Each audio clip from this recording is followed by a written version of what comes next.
A great question to ask about art is, why do we make art?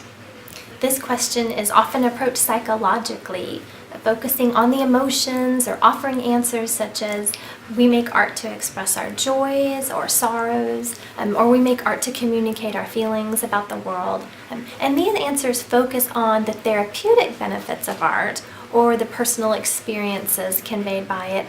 But if we back up and look at the question in a different way, focusing instead on where the creative ability comes from, we could ask, why do humans make art at all? Current figures put the known number of species on our planet at 8.7 million. As far as we know, no other species on Earth creates works of art. So what we're really getting at is, why are humans the only artists on Earth? Scientists suggest there are possibly millions of species we don't know about yet, and that's fair enough. But for the species we do know about, only humans draw, for example. Now there are some great examples of monkeys rubbing crayons back and forth across paper. We would call this mark making.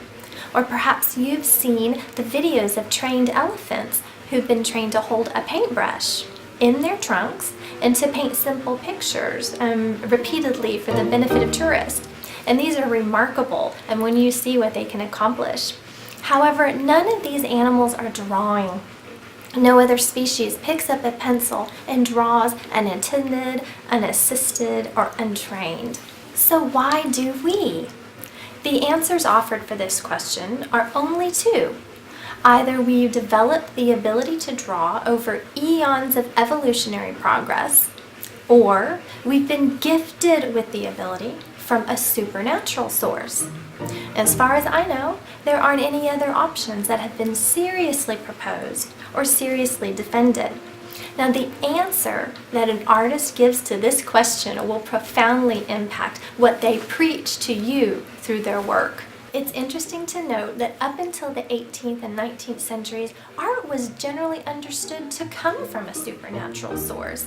The ancient Greeks, for example, attributed the arts to the inspiration of the muses. So this was a long-standing view up until the time of the Enlightenment. So as the supernatural and the ideas of the gods and divine inspiration was pushed out, art changed dramatically. And you can see this change every time you visit a museum. If it has a collection that spans the centuries, there will be art before the Enlightenment, often displaying works in its collection that have religious stories, replete with spiritual symbols and signs and images that evoke the transcendent. And then you'll go to the modern galleries, which are often absent of all the religious themes and content. So it is a marked difference. So why do you think humans are the only artists on Earth? Is the artist the result of 4 billion years of natural processes and adaptations? Or does the artist possess something that nature cannot explain? We'll take a look at the answer the famous naturalist Charles Darwin gave to this question next time.